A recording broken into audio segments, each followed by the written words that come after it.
91. Itu, Bu. Ini tempat yang kosong ya, Bu. Nah.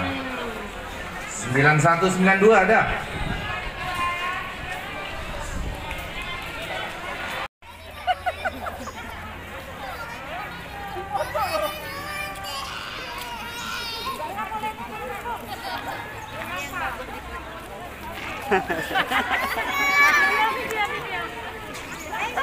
Lari dia.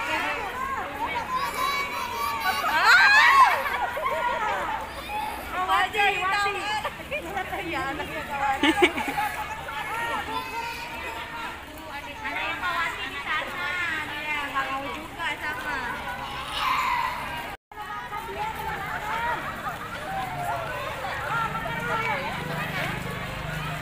Belum siap. Merasa belum siap anaknya. Belum makan katanya. Mana? Ini? Iya. Berita menarik.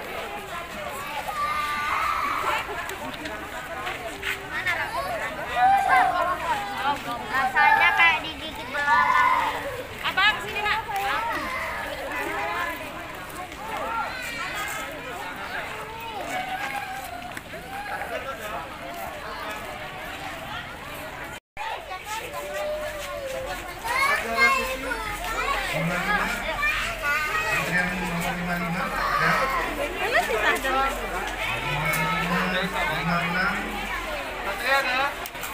Mereka ada digigit apa?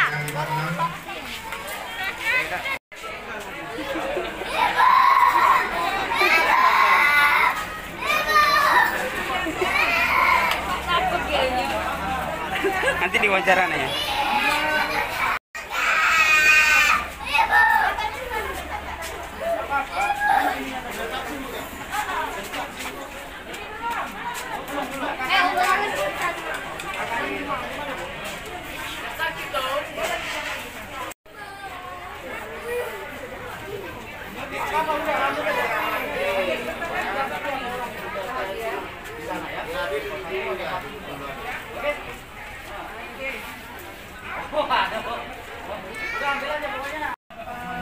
Lima 7 58.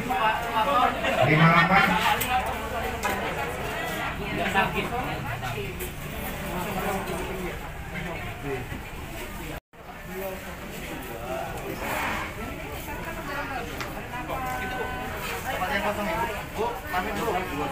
Ya.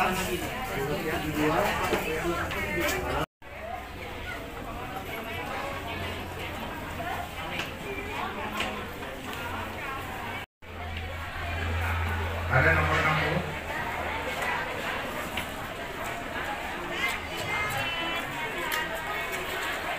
Itu ya, yang kosong ini, Bu ya.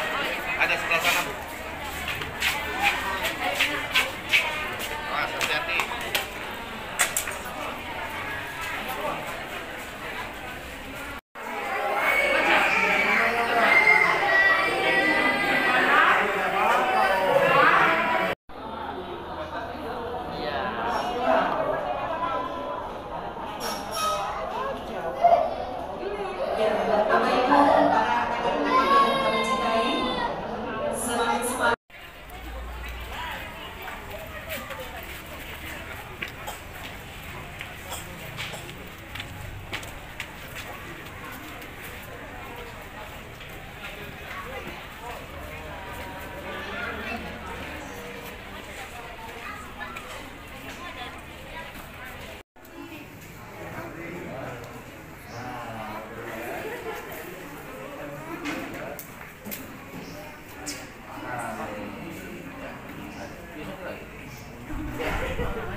Bismillahirrahmanirrahim. Assalamualaikum warahmatullahi wabarakatuh.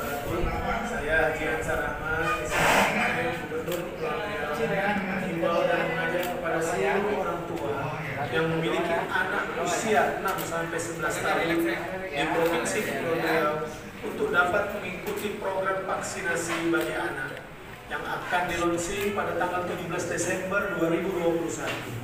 Dengan datang ke sentra-sentra vaksinasi yang tersebar di Provinsi Kepulauan Riau.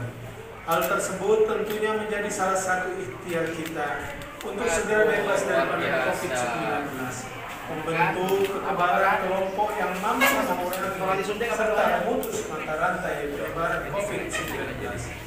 Mari ikuti program vaksinasi COVID-19.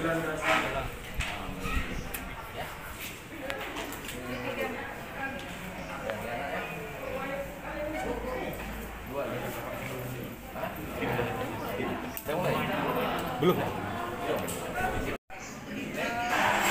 Siap berapa? Pelan-pelan dulu. Kelas 1A. Namanya siapa namanya? Yanto. Mana? Anaknya berapa? Dua. Apa namanya? Kalau nggak tahu bilang Muslim. Bismillah ya.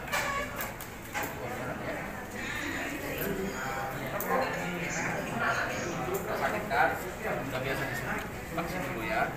Imunisasi ya. Imunisasi apa aja? Benar-benar ya. Lupa. Nanti kalau pada saat disuntik kita sama-sama baca bismillah ya.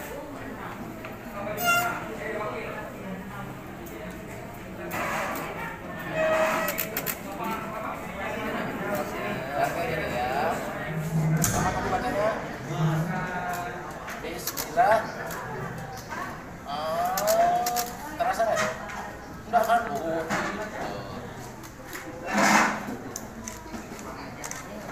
Sudah bicara juga. Apa doanya? Alhamdulillah. Sehat semua.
Sini Bu, sini.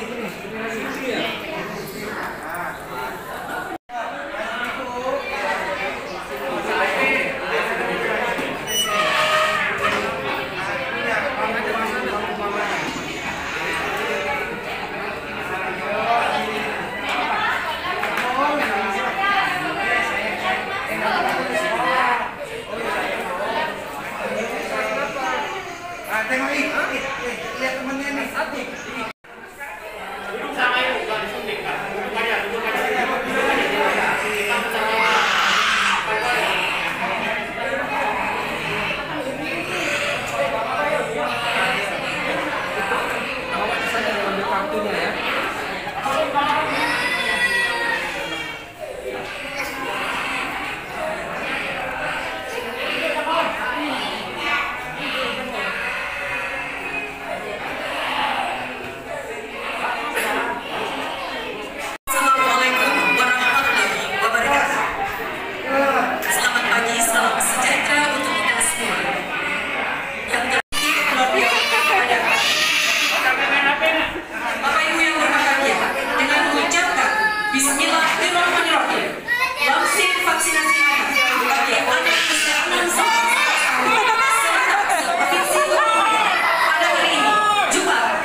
lain, hanya kami perlu tegaskan bahwa data yang Dina Muhammad, Bapak Ibu tadi sudah dilaporkan dasar pelaksanaan ini selain Inmendagri nomor 66 juga keputusan Menteri Kesehatan untuk dimulainya pelaksanaan vaksinasi anak usia 6-11 tahun. Kemarin sore kita kepala daerah Zoom bersama Bapak Presiden. Bapak Presiden juga telah menginstruksikan agar semua daerah melaksanakan kegiatan vaksinasi anak usia 6-11 tahun yang sudah ditetapkan provinsi-provinsi yang capaian vaksinasinya sudah di atas 70%, yaitu di 11 provinsi termasuk Provinsi Kepulauan Riau. Saya juga terima kasih apresiasi karena Polda bersama Bin Kepri telah menggelar vaksinasi anak ini 2 hari yang lalu. Korem 033 Wira Pratama, kemudian ya Pak Kapolda, Polda, kemudian Korem dan Binda telah menggelar ini sejak beberapa hari yang lalu karena instruksinya dari pusat juga sudah ada, dan hari ini secara resmi kita akan launching vaksinasi ini se-Provinsi Kepulauan Riau yang dihadiri dan dilaksanakan juga di 6 kabupaten kota. Mudah-mudahan beberapa hari nanti sudah 60%, kita minta izin pemerintah pusat, Anambas juga kita laksanakan vaksinasi yang sama. Bapak Ibu, saya akan menyampaikan beberapa data saja. Pertama berkaitan dengan kondisi pandemi COVID-19 di Kepri. Sejak dari bulan Maret 2020 sampai 16 Desember 2021. Total konfirmasi positif keseluruhan di Kepri sejak Maret sampai dengan hari ini, Maret 2020, berjumlah 53.881 orang. Nah, alhamdulillah kasus aktif yang saat ini kita sedang tangani hanya tinggal 2 orang. 2 orang ini pun belakangan muncul nih, satu orang. Cukup panjang waktunya kasus aktif yang kita tangani sudah pada angka 0. Maka mudah-mudahan dengan treatment kita yang baik, yang cepat, kasus aktif yang kita tangani bisa segera kembali 0. Kemudian kasus konfirmasi harian kita hari ini alhamdulillah 0, tanpa ada kasus positif. Kemudian dari 53.881 orang, yang sembuh 52.121 orang atau 96,74%. Total meninggal dunia dari 53.881 orang itu sebanyak 3,26%, yaitu 1.759 orang. Maka kalau ada masyarakat warga yang masih tidak percaya juga dengan vaksin, perlu dipertanyakan itu. Karena 1.759 yang meninggal dunia itu bukan angka yang sedikit. Bapak Ibu sekalian, bed occupancy ratio kita tinggal 1,09%. Kemudian positivity rate kita 0,01%. Capaian yang membanggakan kita semua. Kemudian data vaksinasi. Untuk dosis 1, vaksinasi umum kita secara menyeluruh sebesar 93,86%. Kemudian dosis 2 sebesar 76,11%. Kemudian dosis 3 ini baru hanya untuk tenaga medis saja, yang vaksin booster itu baru mencapai 0,85% dari keseluruhan masyarakat Kepri. Mudah-mudahan nanti dalam waktu dekat ada kebijakan booster untuk seluruh masyarakat Kepri di awal tahun 2023 ini. Maka Bapak Ibu, meskipun vaksinasi anak kita laksanakan, namun kita harus tetap mengejar terutama persentase dosis 2 yang baru mencapai angka 76,11%. Nah, kita bersama-sama terus melakukan itu agar capaian kita lebih baik dan lebih tinggi lagi.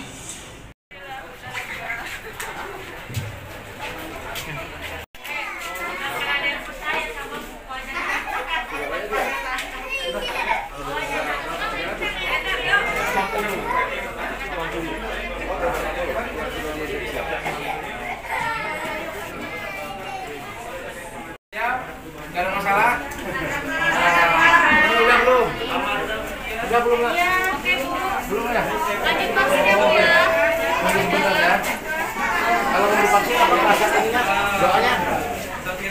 Bis. Ya. Luar biasa.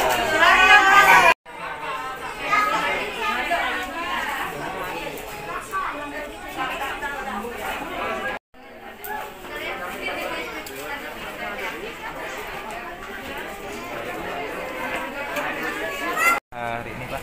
Ya alhamdulillah sekarang adalah kita mengikuti launching vaksinasi pada anak, sasaran anak usia 6 sampai 11 tahun khusus untuk Kota Tanjung Pinang sesuai dengan data yang ada di Dinas Kesehatan dan di provinsi kurang lebih ada 24.700 lebih ya untuk sasaran kita. Tapi sebelum itu Polres misalnya 2 hari yang lalu sudah melaksanakan kegiatan vaksinasi. Kurang lebih data yang dari Dinas Kesehatan ada 218. Selain dari Polres, ada juga klinik Kartika, ada juga beberapa puskesmas yang melaksanakan kegiatan sebelum ada launching hari ini. 218 data kita, yang terbanyak itu di Polres waktu itu. Dan ini kita apresiasi dan selanjutnya sesuai dengan instruksi Presiden dan juga melalui Gubernur bahwa hari ini launching dan target kita 2.500 kurang lebih dari 6 titik yang sedang kita laksanakan untuk vaksinasi. Jadi dan ini mohon dukungan semua pihak karena kegiatan vaksinasi ini sangat dibutuhkan dalam rangka untuk membangun herd immunity kita di Kota Tanjung Pinang.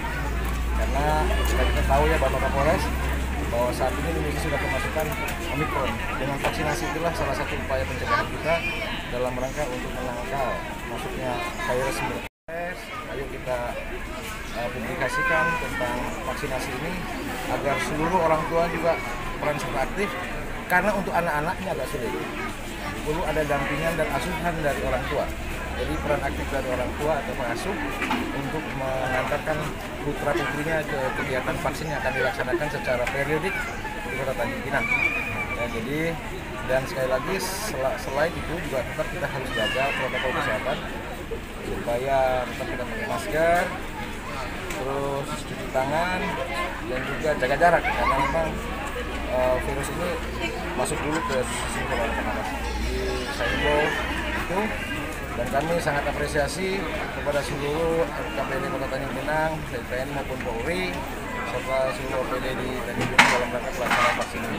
Tetap kita semangat, dukungan full dari pemerintah Kota Tanjung Pinang dan FKPD serta OPD dan juga dari provinsi. Kita laksanakan sesuai dengan target yang akan dicapai akhir bulan Januari. Mudah-mudahan Tanjung Pinang sampai situ sudah selesai ya Pak Kapolres. Mungkin nanti Kepala Dinas Kesehatan dan Dinas Pendidikan agar kerjasama dengan SD, karena ada yang belum sekolah 6 tahun nih. Mungkin ada yang di mana yang tidak sekolah juga. Dan itu harus kita capai semua. Dan target kita memang 1.000 kita capai ya. 1.000 kita capai. Kalau 1.000 berarti kan hanya 24 hari. Jadi tidak sampai akhir Januari kita sudah selesai. Tapi evaluasi tetap terus kita lakukan. Kalau di sekolah-sekolah lain gimana Pak? Ya? Sekolah swasta Pak? Anak-anak yang sekolah di SD swasta itu pelaksanaan vaksinasi gimana Pak? Sama. Jadi seluruh sekolahan yang memang usia 6 sampai dengan 11 tahun kita harus ikut program ini. Dan kita akan nanti mungkin masuk ke SD yang swasta yang dikelola oleh pondok-pondok juga. Itu juga harus menjadi sasaran karena jumlah sasaran kita 24.000 termasuk anak-anak kita di sini. Ya, oke. Kegiatan vaksinasi ini saya mendorong orang tua karena ini kan umur 6 sampai 11 ya. Tentunya kesadaran dari orang tua mengajak anak-anaknya. Sudah nggak ada lagi hoax, informasi yang beredar, vaksin gitu ya, tidak halal, kemudian berbahaya. Semua sudah terjawab. Ya. Herd immunity kita sudah terbukti bahwa Kota Tanjung Pinang saat ini sudah aman dari COVID, tetapi tentunya harus didukung oleh kesadaran warganya untuk membawa anak-anak vaksinasi terutama. Terus kemudian bagi orang tua yang membawa anak vaksinasi, tolong ya tetap diawasi anak-anaknya, jangan dilepas anak-anaknya. Ya mungkin rekan-rekan wartawan, masyarakat sudah tahu kemarin kita melakukan pengamanan terhadap predator anak. Ya, jadi karena anak-anak ini dibiarkan lepas di jalan, kemudian dibawa oleh pelaku, kemudian dilakukan tindakan yang asusila atau yang tidak berkenan. Nah ini perlu diantisipasi pengawasan dari orang tua dalam kegiatan-kegiatan vaksinasi seperti ini. herd immunity secara lokal, regional maupun nasional. Karena pencapaian kita untuk Kepri ini sudah mencapai hampir 80% lebih, hampir sudah 90%. Sehingga bila ditambahkan dengan anak-anak umur dari 6 sampai 11 tahun, pastinya kemungkinan herd immunity kita untuk regional Kepri dan khususnya Tanjung Pinang kita juga akan meningkat. Dan itu juga akan berakibat secara positif bagi kehidupan masyarakat seluruhnya, yang mana nanti akan segera dibuka sekolah tatap muka langsung, kemudian juga menghadapi libur tahun baru dan Natal ini juga perlu nanti juga persiapan bagi anak-anak yang mungkin akan berlibur. Dan itu juga mengantisipasi adanya kasus varian baru Omicron, sehingga kalau anak-anak kita sudah tervaksinasi, anak, orang tua, bahkan kita yang masih muda juga ini semua akan lebih kuat dengan herd immunity yang kita capai sekarang ini. Jadi intinya dengan ini tentang TNI bersama pemerintah saling bersinergi terus untuk melakukan vaksinasi untuk mengejar target-target yang sudah ditentukan, Pak. Ya, apa yang sudah kita lakukan selama ini dari awal hingga sekarang ini memang tidak lepas dari kerjasama kita semuanya, baik itu TNI, Polri, Pemda, dalam hal ini juga Dinkes, dan seluruh aparat dan seluruh masyarakat Kepri dan khususnya juga Tanjung Pinang ini bekerjasama untuk kita melakukan serbuan vaksinasi, yang mana target utama herd immunity kita tingkatkan. Kalau misalnya anak ya wajar ya, saya rasa kalau misalnya takut itu sebenarnya harus kalau bisa persiapan vaksin pada orang tua itu diarahkan anaknya mulai dari 1 minggu sebelum dikasih tahu bahwa vaksin ini tidak berbahaya, tidak sakit. Karena kan kita sebagai dokter anak pengennya ada indikasi dan kontraindikasi ya. Kita pengennya 1 minggu sebelum vaksin itu dipersiapkan anak tidak sakit. Dan saat vaksin itu paling penting adalah anak dalam kondisi stamina yang bagus, tidak sakit, dan ada aturan pada anak itu jarak vaksin yang perlu diperhatikan. Jadi minimal 2 minggu sebelum vaksin vaksin yang telah dilakukan pada program anak gitu. Jadi harus perhatikan jarak vaksin juga. Dan kalau memang ada riwayat reaksi simpang vaksin, tidak perlu khawatir, biasanya ringan sih kalau pada anak. Jadi kalau misalnya bengkak, kompres, kalau nyeri, misalnya kalau ada reaksi simpang lebih lanjut mungkin bisa konsultasi ke dokter anak setempat. Ya, menurut ini kan tidak ada reaksi yang perlu dikhawatirkan sekali. Terus anak tadi juga dilakukan pemeriksaan tensi ya, itu? Karena anak ada pengukuran tensi khusus ya, dengan hitungan juga bedanya sendiri, karena kita pengennya tidak demam, tensi bagus dan keadaan optimal. Tapi biasanya anak lebih rendah, paling rendah ya dibanding. Ya, kita ada rumus sendiri, biasanya untuk sistoliknya itu 70 ditambah 2 kali usia. Gimana cara kita hindari mau vaksin untuk COVID atau vaksin lainnya pun bisa demam gitu ya. Jadi ibunya tidak panik. Terus kalau misalnya demam dikasih obat antipiretik, anti demam ya. Kalau misalnya memang perlu konsultasi lebih lanjut boleh ke dokter anak terdekat atau dokter umum pun bisa. Dari harapannya semester awal yang kita mulai nanti di 3 Januari 2022 kita mengevaluasi, mengejar ketertinggalan kita yang selama ini. Apa yang harus kita lakukan? Nah, satuan pendidikan bertanggung jawab terhadap peserta didiknya di satuan pendidikan masing-masing. Jadi kepala sekolah, guru bekerja sama dengan orang tua murid, komite sekolah merumuskan apa lagi yang harus dilakukan untuk mengejar ketertinggalan. Dinas pendidikan memantau, karena kita punya Timones, kita ada pengawas yang turun ke lapangan untuk memantau, untuk mengevaluasi dari pelaksanaan pembelajaran tatap muka terbatas yang sudah kita lakukan sejak Oktober sampai dengan Desember ini. Nah, itu. Kalau dia misalnya semakin tensi itu kan semakin naik.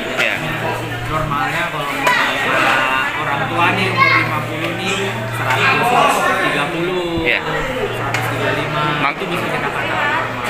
Tapi kalau anak muda kita remaja 120, 110 itu masih normal. Tapi kalau untuk anak-anak kita udah sedikit biasanya sekitar 90. Karena kan kerja jantung kan udah mempengaruhi kan anak-anak kan belum. Makanya kita biasanya menyesuaikan ya anak-anak kan tensinya 90